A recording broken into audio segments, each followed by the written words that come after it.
Okay, this is a new amplifier that I built with the help of my good friend Dane Hyde.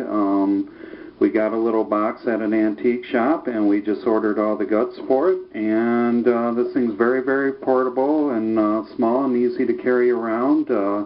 Runs off of regular power, and it can run off a 9-volt battery. And hoping to make some more, but anyhow, this is what it sounds like.